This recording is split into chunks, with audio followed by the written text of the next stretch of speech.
حمد ہے اس ذات باری تعالیٰ کی جو سارے جہانوں کا مالک ہے، اور درود ہے حضور اکرم حضرت محمد صلی اللہ علیہ وآلہ وسلم کی ذات مبارکہ پر۔ اللہ سے دعا ہے کہ وہ ہمیں دنیا و آخرت کی تمام بلائیاں عطا فرمائے۔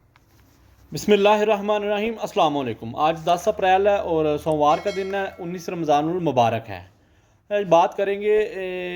بول نیوز پر کام کرنے والے پاکستانی اینکر اور اس کے علاوہ فنکار فیصل قریشی صاحب کی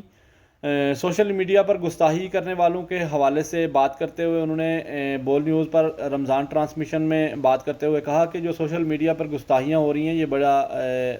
بھیانک کام ہے اور ایسا کام نہیں ہونا چاہیے، اور یہ جو لوگ کر رہے ہیں ان کو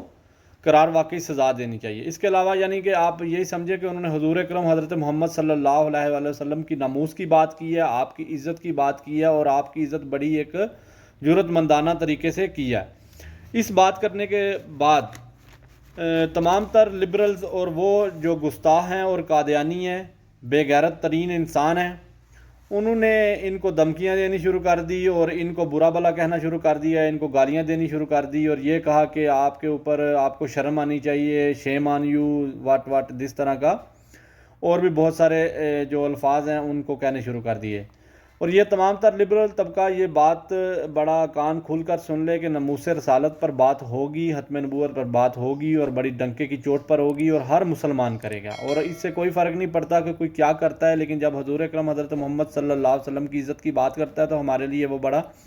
افضل ہے اور بڑے معنی رکھتا ہے، اور وہ غیرت مند انسان ہمارے لیے بڑا، ہماری نظروں میں بڑا عزت رکھنے والا ایک انسان ہے، اور ہم ان کے ساتھ کھڑے ہیں، ہر وقت ساتھ کھڑے ہیں، اور ان کے شانہ بشانہ چلیں گے جب تک وہ ناموس رسالت کی بات کریں گے۔ اس کے آگے ہم بات کریں گے، آج سوشل میڈیا پر کچھ تصاویر ہیں وہ بڑی گردش کر رہی ہیں،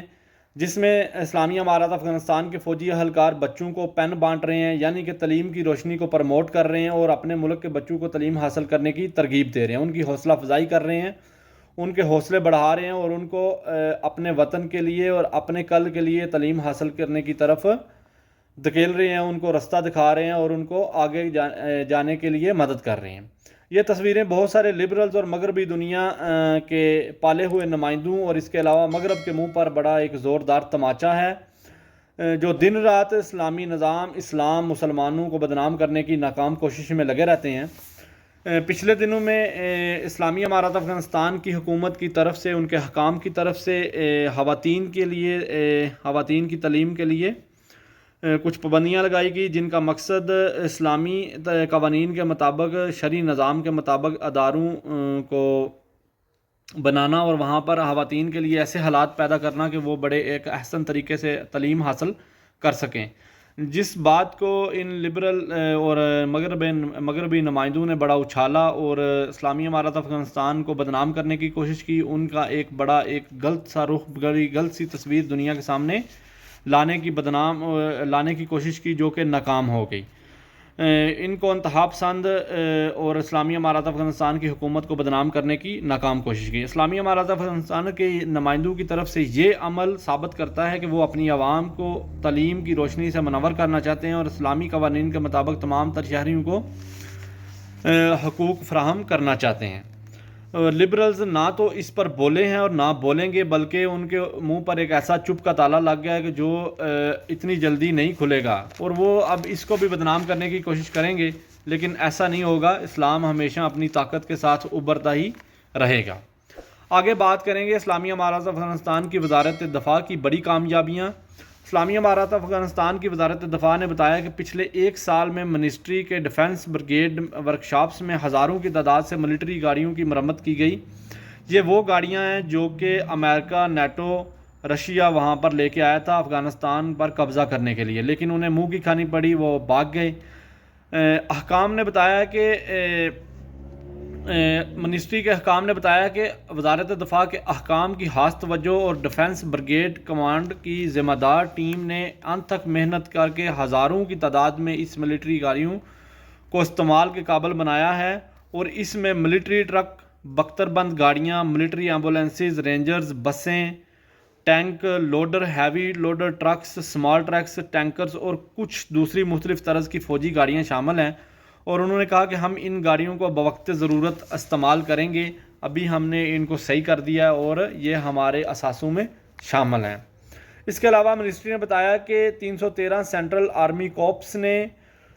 مختلف قسم کی 270 ہیوی اینڈ لائٹس رائفل کی مرمت کر کے انہیں قابل استعمال بتایا۔ اس کے علاوہ پچھلے دن انہوں نے بتایا کہ کم از کم کو 1500 کے قریب رائفلیں انہوں نے پہلے بھی صحیح کی تھی، اور انہوں نے بتایا کہ یہ ہتھیار امریکن اور رشین آرمی کے ہیں جو انہوں نے یہاں پر چھوڑ دیے تھے۔ ان میں M49 M40 بھی شامل ہیں۔ اور اب آپ اس طرف آئیں، یہ سب کیا ہے، یہ کس طرح وہ ان تمام تر چیزوں کو صحیح کر سکیں، کیونکہ وہ تو 40 سال جنگ کے میدان میں رہے، پہاڑوں میں گھسے رہے،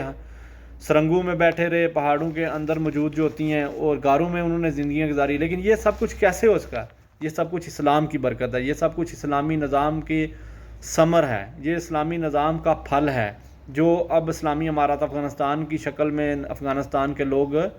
حاصل کر رہے ہیں اور اس کو کھا رہے ہیں اور اس سے فائدہ اٹھا رہے ہیں۔ اور اس سے اتنے قابل لوگ وہاں پر موجود ہیں، اتنے قابل انجینئرز وہاں پہ موجود ہیں، وہ تمام تر اسلام کی فوجیں تیار ہو رہی ہیں، اور یہ تمام تر اس وقت تک جب تک وہ اسلامی نظام کو لے کر چلتے رہیں گے، اسلام کے نظام پر چلتے رہیں گے، تو یہ سب کچھ حاصل ہوتا رہے گا۔ یہ تمام تر ایک مال غنیمت ہے جو ہزاروں کی تعداد میں گاڑیاں ہیں، ہزاروں کی تعداد میں دوسری شیاء ہیں جو آج انہوں نے اپنے لیے اور اپنے ڈیفنس کے لیے استعمال کر رہے ہیں، اور جس سے وہ پوری دنیا ان سے ڈر رہی ہے۔ اور یہ تمام تر چیزیں اسلامی نظام سے، اور جب اسلامی نظام آئے گا تو پھر ہم فلسطین کی بھی مدد کر لیں گے، کشمیر کی بھی مدد کر لیں گے، پھر مسلمان جہاں پر بھی مسلمان کسی کے مظلوم بنے ہوئے ہیں، کسی کے حکم کے نیچے کام کر رہے ہیں، یا ایسے سمجھیں کہ مقبوضہ علاقے ہیں، وہاں پر بھی ہم مدد کر سکیں۔ اور یہ تمام تر تبھی ہوگا جب ہمارے ملک میں بھی نظام اسلام آئے گا اور ہمارے پاس موجود تمام تر چیزیں ان مسلمانوں کے حقوق کے لیے استعمال ہوں گی۔ بہت شکریہ، جزاک اللہ، اللہ حافظ۔